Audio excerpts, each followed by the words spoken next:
The opinions, views, and conclusions expressed in this show are those of the show host and co-host and do not necessarily reflect the views or positions of KPFV FM or its affiliates.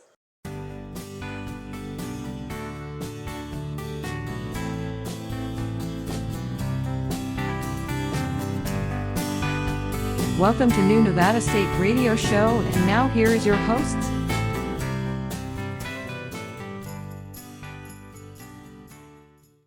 Welcome to Battleborn Radio on KPFV 98.1 FM.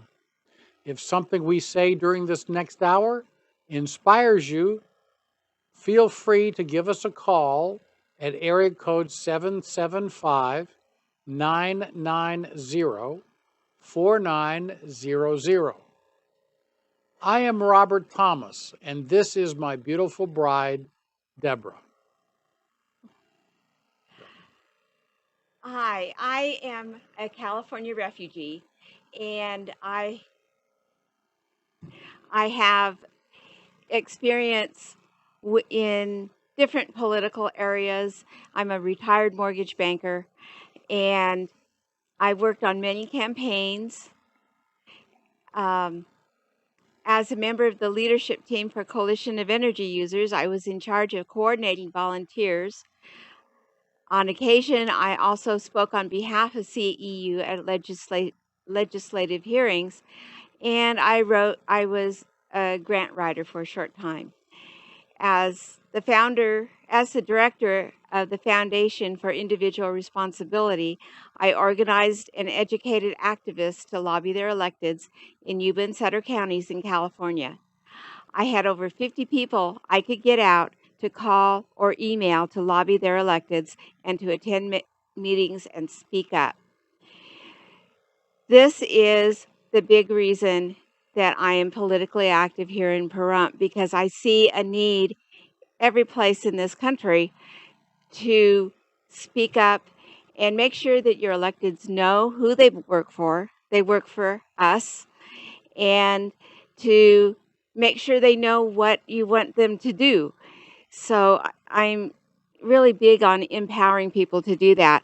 And all of the new Nevada supporters in the different counties will be trained to speak up for themselves and lobby for things that are important to them. At Foundation for Individual Responsibility, we also had a research team that researched local, state, and national issues. We stopped Sutter County and Yuba City from applying for a grant to build traffic calming roundabouts on Highway 20. Now, this was the most high traffic highway in the two counties, and that would have bottled up most traffic in the area on Highway 20 to the point where people would have been very unhappy. I collected research material and organized a library of over 1,500 books at FIR, and I was blessed to have been given most of those books. We held political educational meetings with speakers such as constitutional attorney Chris Ann Hall, Brad Dacus, founder of Pacific Justice Institute, Orlene Corla, president of the Eagle Forum in California, and many others. We held trainings for the Election Integrity Project of California in our building. So I get that people need to be trained to speak up for themselves and to lobby their electeds. As California refugees, we especially enjoy that rural Nevadans are willing to speak up and to hang on to their rural lifestyle. The Constitution of the United States guarantees us the right to do that, and in today's world, it truly is use it or lose it. Hello, I'm Robert Thomas. I practiced law for 47 years. I also practiced law in the Marine Corps and in 2 different district attorney's offices and in private practice in Oregon.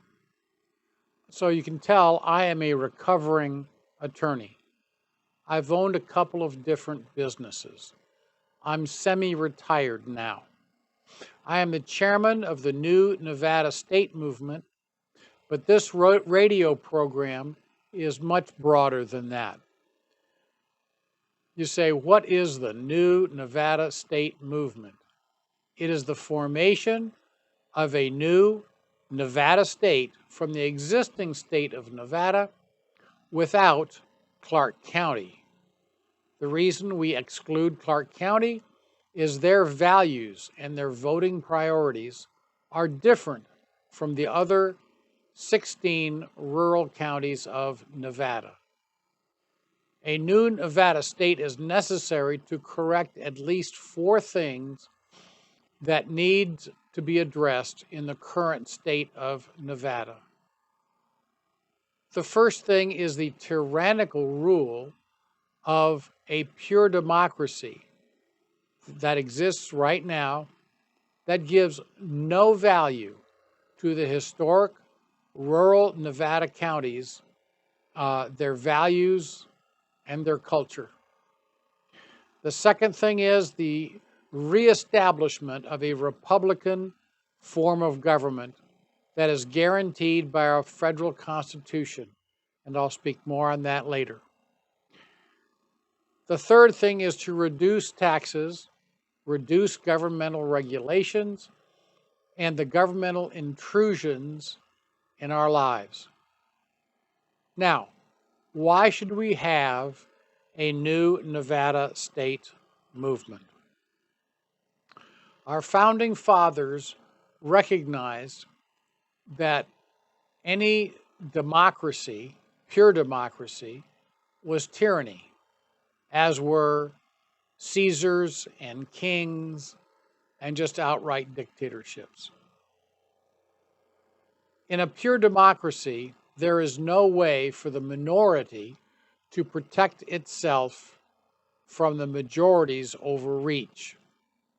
Our founding fathers recognized the protection of the minority is absolutely necessary. Their solution was a Republican form of government. That form of government relies upon liberty, which is different than freedom.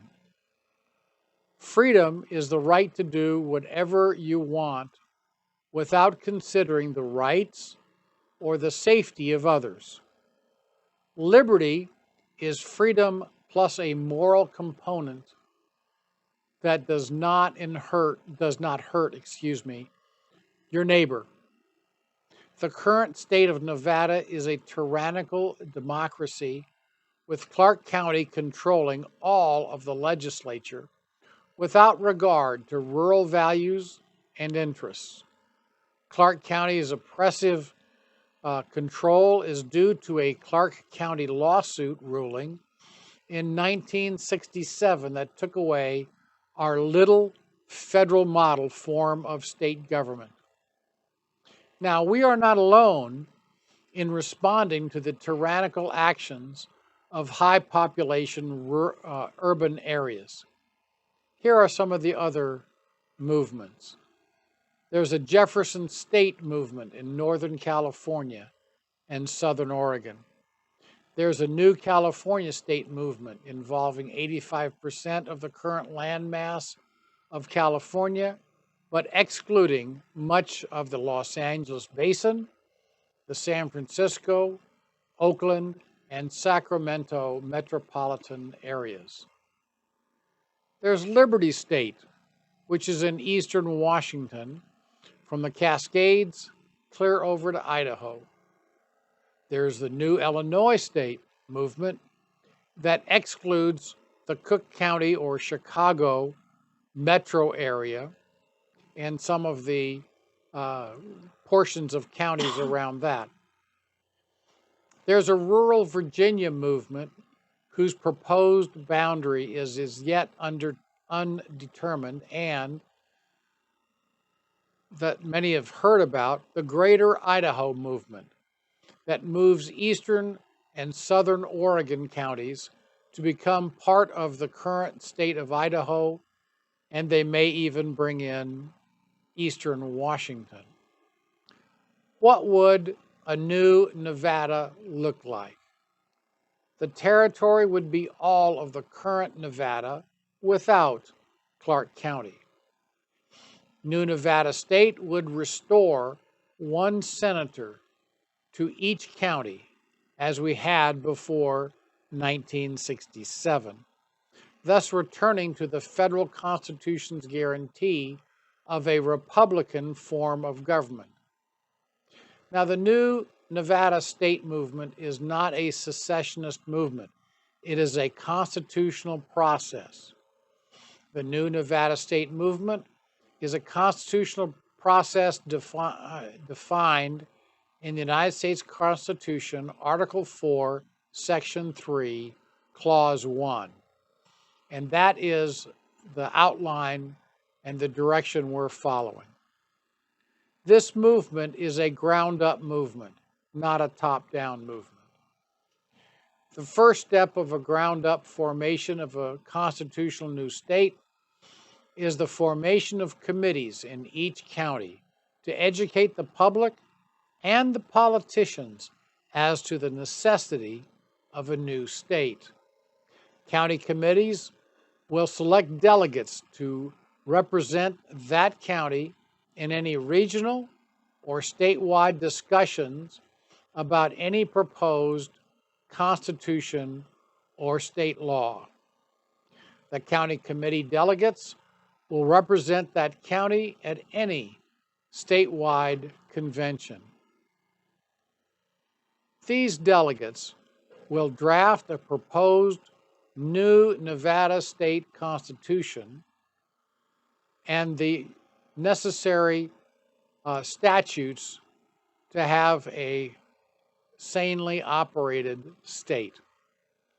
These delegates will research what it would take to be financially viable with the advice from our current finance committee.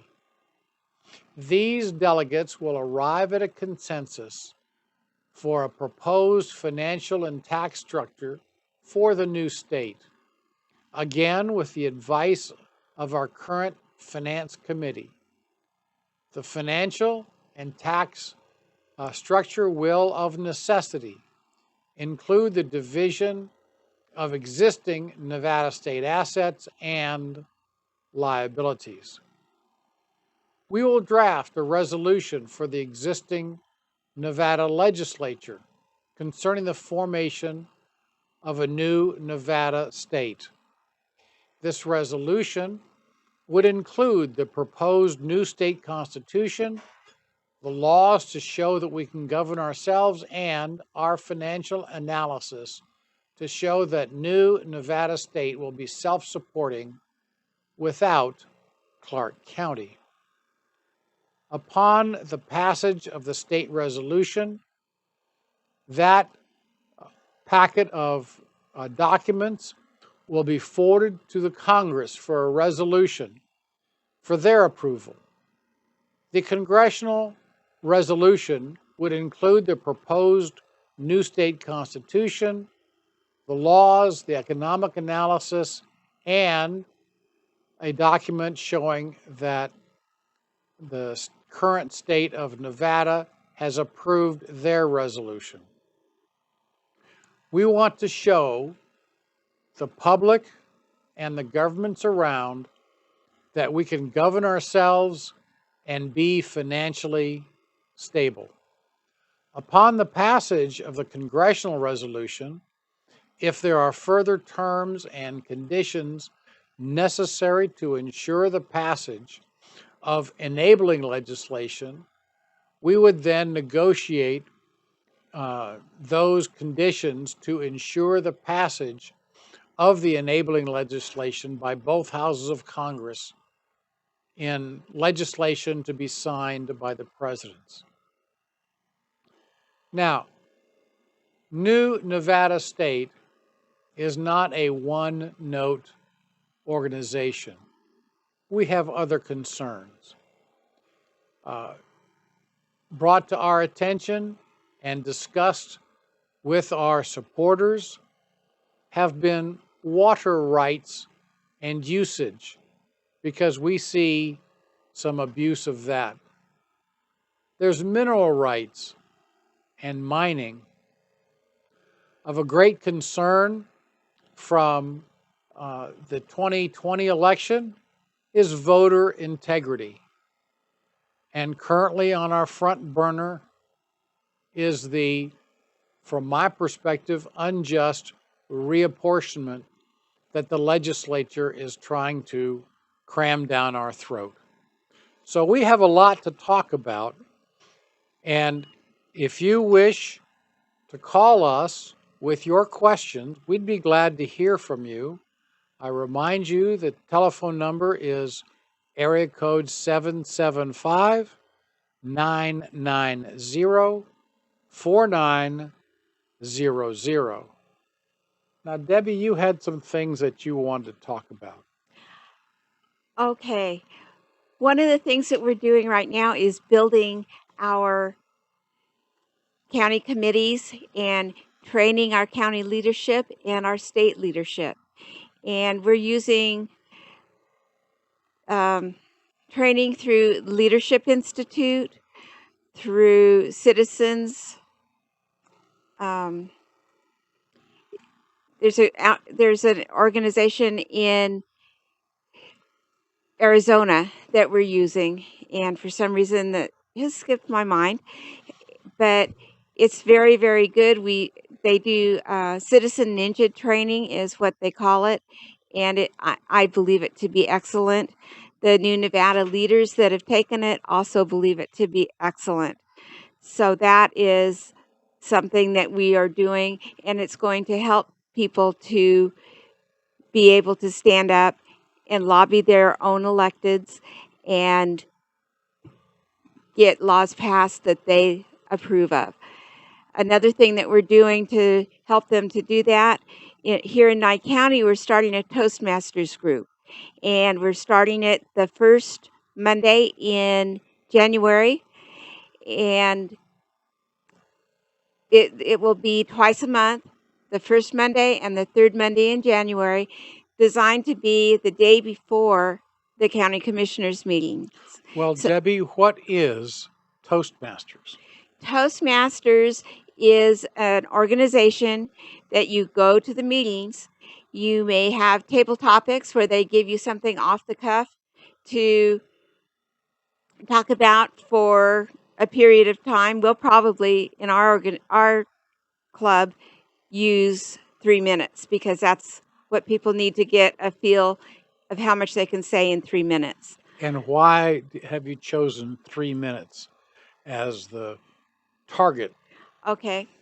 The reason that we're using 3 minutes is because when you go and you talk at county commissioner meetings or school board meetings, they usually limit you to 3 minutes. And I cannot tell you, both in California and here, how many people I have heard get up and talk, and the buzzer goes off before your 3 minutes is up, and you have not gotten to your point. So we want to help people be able to do that and make sure that all of the county commissioners or school board members or whatever the body is know that you're able to communicate what you want them to do. Now, They are our employees. One of the things that I've seen Toastmasters help speakers with is to get rid of the uhs and the silence. What have you noticed? They do. They actually have assigned someone during the meeting to count how many ahs in the actual speeches. And that I found to be very, very helpful to me. I insert a lot more ahs now than I did when I was going to Toastmasters. They're also really good if you're planning to run for office. There's an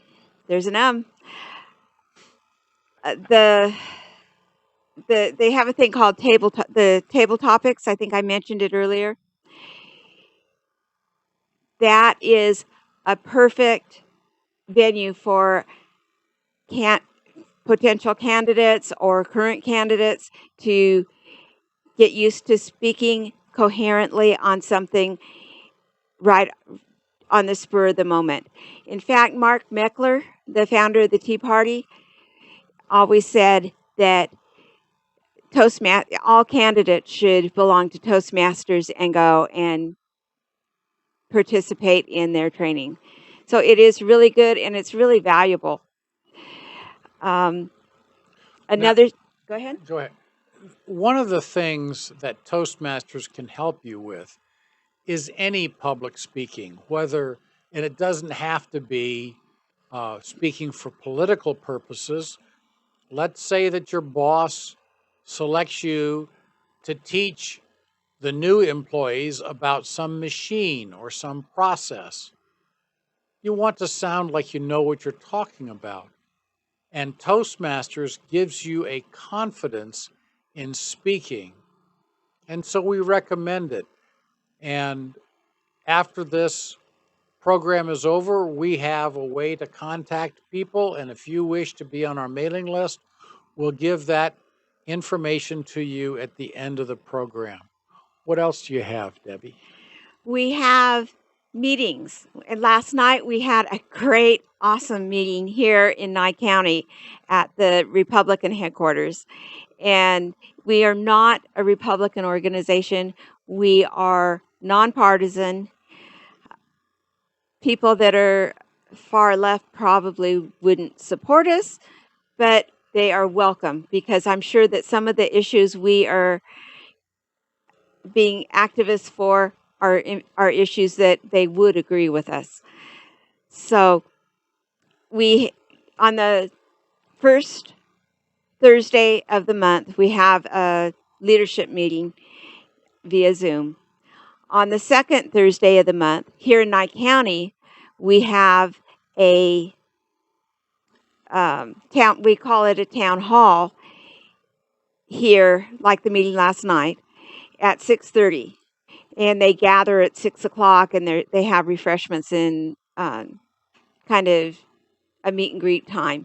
And it was really fun last night. I cannot tell you. It was one of the best meetings I've been to in a long time. And on the third Monday of the month, we have a statewide public Zoom meeting at 6:30. And if you do go to our website or our Facebook page, there's a button that you can click on to sign up for our email list. I strongly recommend it because I think that our organization is an up and coming organization.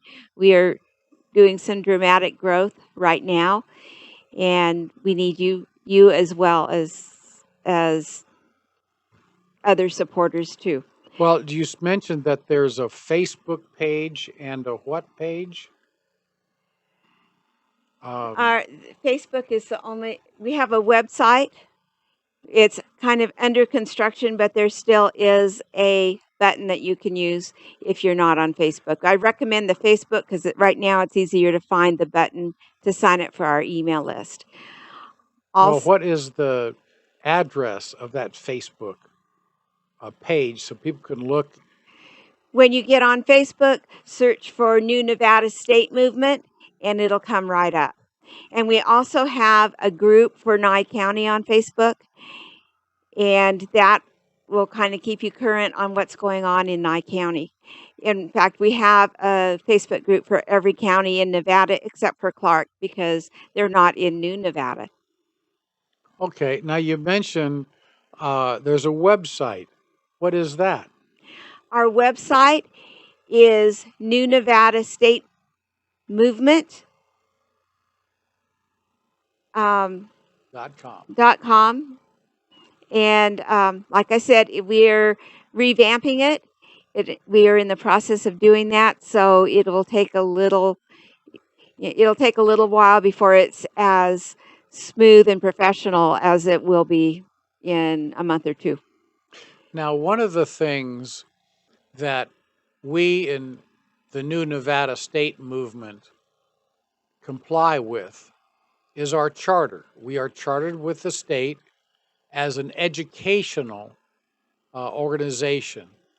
That means that we want to educate you, the members of the public, not only of their constitutional rights, but to solve some of the problems that our state is currently facing. Now, one of the things that I, as the leader, am looking for are people with diverse backgrounds because I don't know everything and I don't have all of the education needed, for example, to provide the economic basis. We have a man who has been involved both, we have a couple of people involved that have long experience in the area of governmental finance. But we're looking for other people. We're looking for people who are excited and willing to be educated. What do you think about that? What do I think about that? Yes. I totally support it. I think that's a really good thing. And they are actively looking at ways to make New Nevada and Clark County financially viable to smooth the path towards statehood for New Nevada. Now, recently, we stirred up our members about a certain solar proposal. What was that all about? There are companies that are wanting to put solar panels just outside of the developed area in Pahrump on the BLM land. And actually, on the third Monday of this month, Dee Mounts will be attending our Zoom meeting, and she will be our featured speaker. We'll have a little different format at that meeting than we usually have because we want to make sure everyone knows about this issue. Because with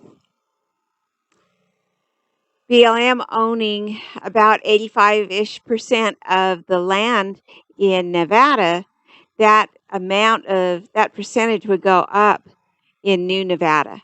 So we want to make sure that we aren't taken advantage of in the non-BLM areas. The solar panels would use enough water to supply 800 homes in this valley, and that to me is like the biggest reason why they should not put those in this valley at all. And there's an additional array that they are trying to build on the Clark County side that would still, if they pump water there, it would come out of our aquifer. So I can see nothing about these solar arrays that would benefit our county. In fact, tell them about I will. During the construction, there's going to be 200 jobs. Most of those jobs will be filled by people outside the county.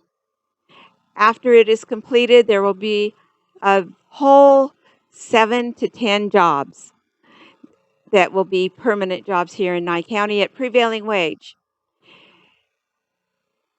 When pressed at the meeting at the Public Lands Advisory Committee, the solar company admitted that they were going to be $22 to $28 jobs an hour. That was the hourly wage. But Robert did some calculating, and the benefit that they said the county was going to receive from having these 7 to 10 employees equaled $54 an hour. Now, I don't know, perhaps they were counting benefits, which would not likely to be spent in this county, because that would include insurance and vacations. It possibly included their payroll taxes, which obviously would not be spent in Nye County again.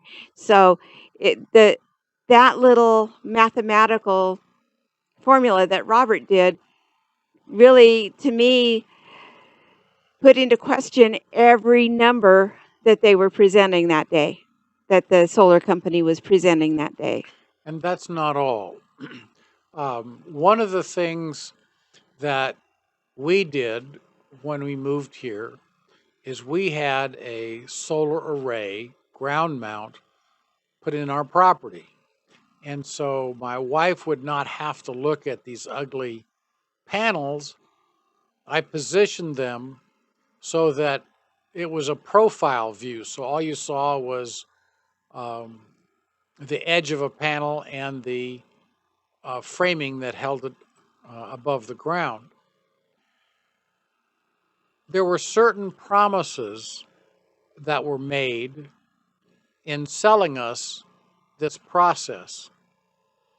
And in the several years that we've had since installing that solar array, we have not achieved the benefit that was promised to us.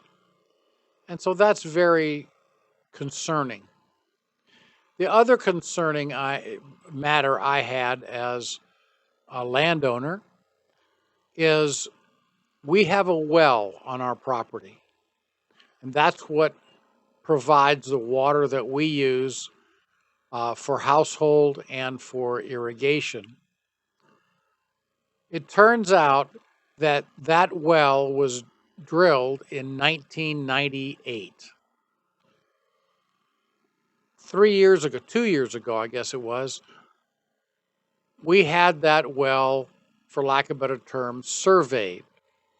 And it turns out that the water level had dropped some 9 feet in that period of time. Now, if we were to allow some outside company to pump enough water that would suffice for 400 homes, I expect our water table would drop substantially. And at the very least, we'd have to drill our well deeper, if not go to some other source. Now, when I was up in Oregon, I had a client that purchased a flatbed truck and put 2 stainless steel containers on it. And I'm talking about 3, 4, 500 gallon containers. And 2 to 3 times a week, they would go to town, have access to a fire hydrant, fill up those containers, drive the 20 or 30 miles back to their property, and then pump that water into their storage container. That strikes me as being not productive. And as a result of that, when I take a look at someone saying they want to take my water, that's going to cause my water table on my well to drop, them's fighting words. And I think that that's kind of where everybody who has a well in Nye County stands. So what else was discussed there? Those were the things that really stood out. If you want to have more details, get on our email list.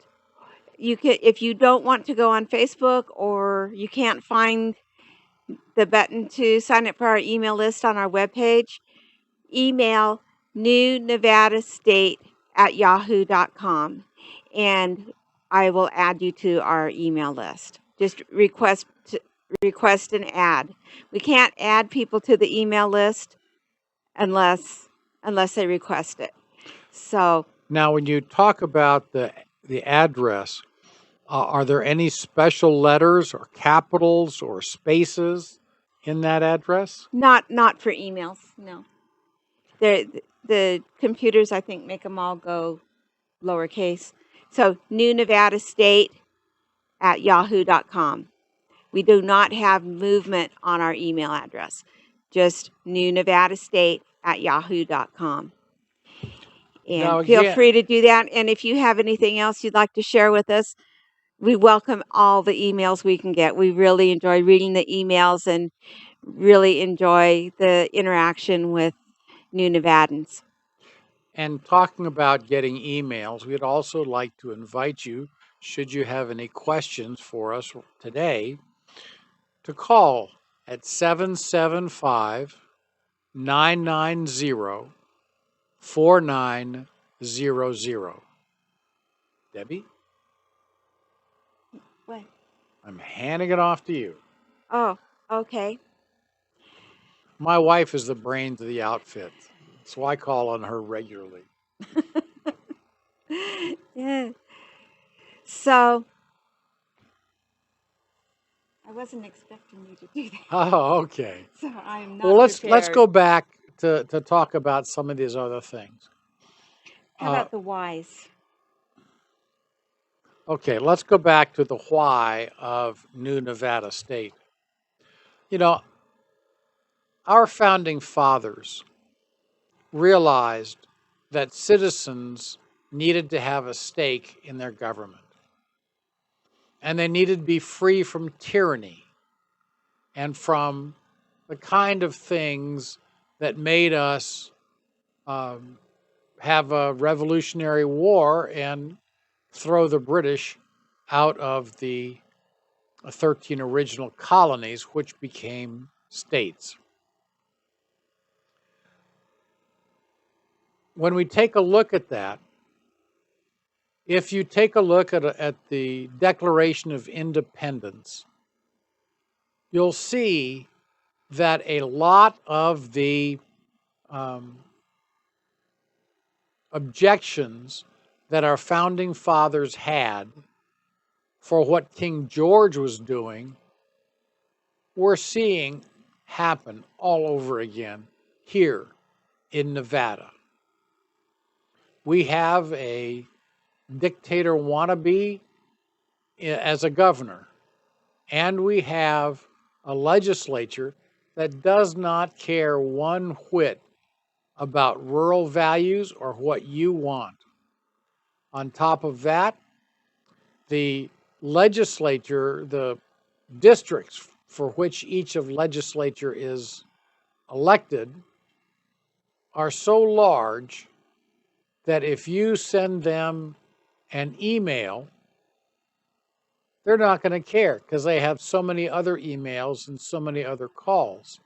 Now, Debbie, when you were lobbying, there was an issue that was near and dear to your heart, and the legislator in question walked into the hearing with two Okay. stacks of paper. I'll tell them Tell about me that. about it.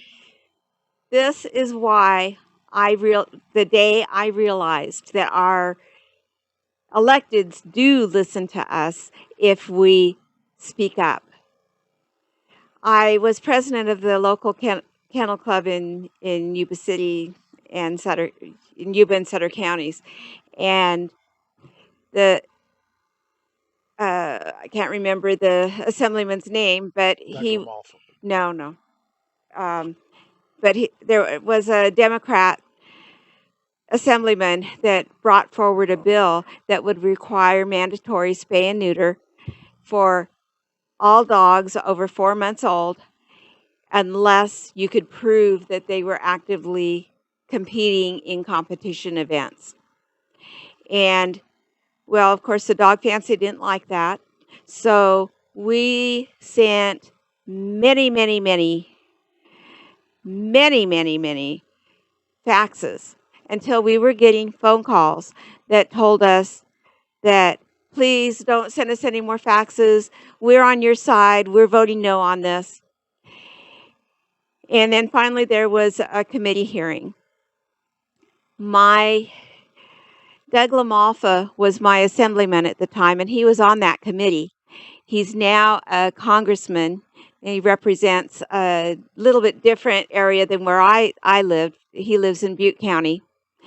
And I will be forever thankful to him for the encouragement he gave me on telling our electeds how they should vote, because he walked into the committee hearing and sat down at the dais. He had two stacks of papers. One was about this high, and one was about this high. Now, for those on the radio, they can't see that. Oh, okay. One was probably 18 inches high. One was probably an inch high. And he said, I cannot support this bill because this stack is from my constituents that have told me to vote no. And this little tiny stack is from my constituents that told me to vote yes. That will forever stick in my mind. And that is my standard for reelecting electeds. If they listen to their constituents, that gets them a lot of points in my personal book. Now, that brings up the current reapportionment. As proposed in Nye County, we're going to be basically cut up into smaller pieces. I know that there's one piece that is Bell Vista and south, another is Bell Vista north until it runs into another a district that is in the area, I think, of Tonopah or that sort of thing. The thing is that what that does is intentionally dilute the voices of those of us who live here in the desert. We don't want our voices diluted. We want our legislators to listen to us, and to dilute it and mix it in with Clark County, they won't listen to us at all. So reapportionment, really and truly, and we're going to have some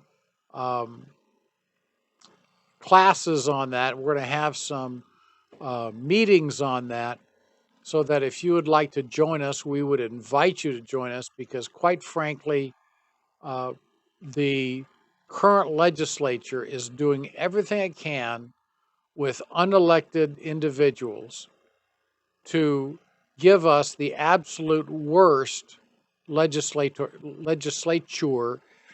that one could think about. Now, one of the things I did not mention was the commerce tax. As you know, here in Nye County, I think it was 100-1 against it. Right now, we're stuck with it. A new Nevada, because it would have to take a look at all taxes all over again, would probably not have anything near a commerce tax. They would not have anything called a gross receipts tax. And that's why I mentioned that I've owned a couple of businesses. If you own a business, you pay tax, normally you pay taxes on your profits,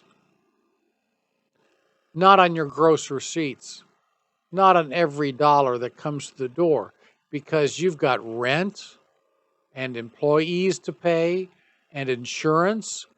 And if you provide a goods, then you've got to buy whatever you're trying to sell, whether it's Coca-Cola, Pepsi-Cola, flour, cereal, or tractors, or things like that. And clearly, if you take a look at a tractor, that's a very expensive piece of equipment. And to be taxed on a gross receipt when you're only making 7 to 15% of whatever you sell it for, that lays you away. It's a very anti-business tax, and we need businesses to flourish so that Nevadans have jobs, and so that we can have the young people coming up in high school learn a trade. And so there's a lot to all of this. So let's talk about some of the other issues facing New Nevada. Now, New Nevada will resolve many of the issues that are facing the whole state of Nevada. The first and most important, as I've mentioned, is it will give us a more powerful vote so that our diverse backgrounds can speak to the legislators. Now, we have some legislators who are farmers and ranchers, but their experience is going to be different than someone who owns a Tractor Supply or other uh, retail establishment. Their experience is going to be different than if you have a shipping company that ships for, say, Walmart to someplace else. And we need legislators who can get together and talk and explain to each other what the dynamics are of their business and provide you a better voice in that business and in that proposed legislation. Now, reapportionment really is important. Now, I don't know if all of you vote or if you are just throwing your hands up and saying, it's so unfair, I don't want to vote. But Debbie and I encourage you to vote and to do vote in person. Why? During the 2020 election vote counting, I was a watcher at the building where Clark County counted their votes. And one of the stations they had in deciding whether to accept a ballot or not is one that comes through, and the individual sitting at that computer will look at the signature on the outside of the ballot envelope. That ballot envelope also contains a number. That's a discrete number that allows the other poll worker seated next to the examining poll worker access to the registration, the voter registration rolls. And they call up that discrete number and they take a look at the two signatures, and if they match, they validate that envelope as having a valid ballot in it. Well, as I was sitting there, I watched them come up and take a look at a ballot and a voter registration. The ballot was in a guy's name and had a signature that was not especially legible. And the voter registration was in a woman's name and was a very attractive writing. Any rational person would have said, these two don't match, we're not counting that ballot. But is that what these two did? No, they said, it's close enough, and they validated the ballot. How many times did that happen? I don't know. But one of the things that New Nevada State will do toward voter integrity is go back to paper ballots so they can be audited, so that we can make sure that the ballots are validly cast, and that we don't have that right now. Now, one of the other things I'd mentioned to you at the close of my initial comments was water rights and water usage. it's very interesting that Western water law, everything, we call it Western, but it's, and think of it from the Mississippi west, but it really also applies on the East Coast. And that is that if I have a stream or other water course that goes through my land, I cannot use it in such a way that harms the downstream users of that stream or river or water flow. We have seen since we've been here, the Park Service, the BLM, and other water users change the water course that goes across their property to the detriment of those downstream. We can't have that. We can't have that at all. And so we need to have a new state with those people who look after water law and look after water usage and not make rules and regulations to the detriment of those of us who love the land, who may farm it or even have a small garden or a large garden. One of the things that Debbie and I are looking at doing is she would like to put in, I think, some pistachio trees, have a little orchard, and that would be wonderful. It would provide shade, it would provide beautiful trees, and it would not consume the amount of water that we have allocated to us by law.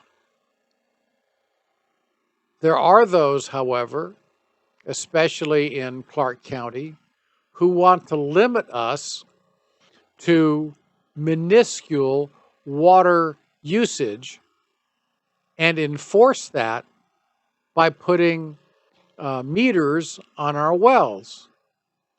Now, Debbie, you were involved in some ways in talking to people about what California is trying to do to water and wells and personal usage. What can you tell us about that?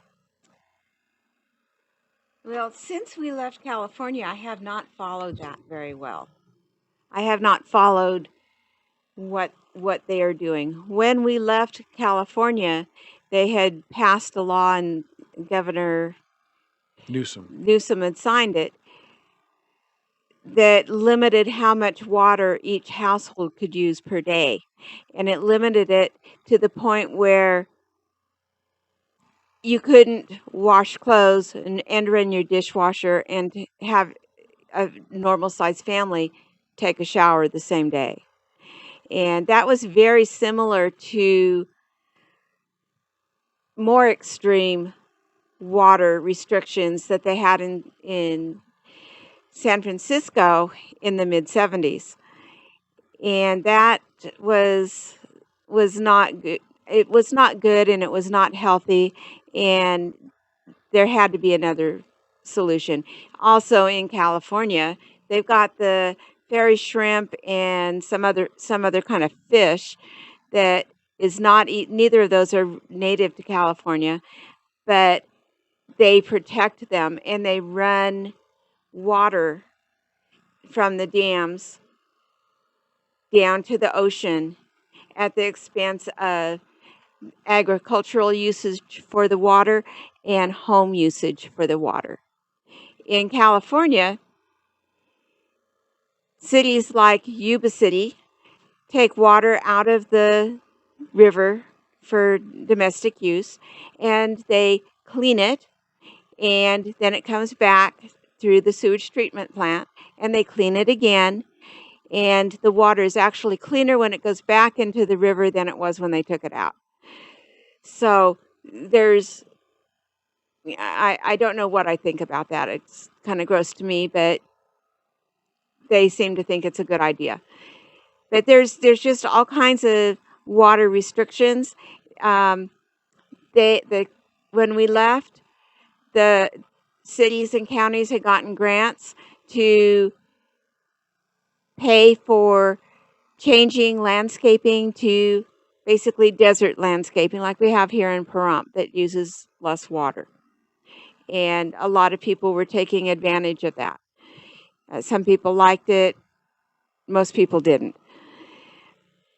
Did that answer your question, or That does did answer. it kind of go around the? It kind of went around the block, but it's okay. Um, but the point being here is that I see the current state of Nevada also going around and doing things behind the landowner and the homeowner's back to their detriment without their ability to provide any input at all that the bureaucrats and the politicians listen to. So there's a lot going on here that new Nevada state will cure. Now, I anticipate that we have committees in several different counties. When we get committees in most, if not all of the counties except Clark County, we'll have a constitutional convention, and that will, first off, introduce people to each other, because quite frankly, meeting people is the most effective way to form friendships and alliances. Then, at the appropriate time, we shall have delegates from some, if not all of those counties get together to put together a constitution. Now, I don't know if you've seen the current Nevada Constitution, but it's published in book form. There's so much there. But it's not very thick. Like the California Constitution is much thicker, but it's not. Nevada's, which is a good thing that it's not very thick, because that means that there are fewer restrictions on our lives, and that we should have more liberty. It almost appears to me that the problem with the Constitution is not so much the Constitution, but things that the more recent legislators are changing to the Constitution of Nevada, in addition to making laws that are not constitutional with the Constitution of the United States. But you take a look at the national Constitution that has lasted us effectively for over 200 years. And you can publish it in a pamphlet, not a book. And so I'm really hoping that we can be wise enough to put together a new Nevada Constitution that doesn't weight down those who want to read it, and it will be in such plain language that you don't need to be an attorney to understand it. Then there'll be the process of forming the revised statutes for the new Nevada state. Now, I anticipate many of those statutes will just be imported from the current Nevada, because quite frankly, we don't want to have attorneys and judges have to learn a whole new legal system. So I hope these comments have given you an idea of who and what New Nevada State is, and what Battle Born Again Radio will be addressing. Again, this is Battle Born Again Radio, KPFV 98.1 FM. We thank you for your listening, and we look forward to meeting each of you in the future. Thank you.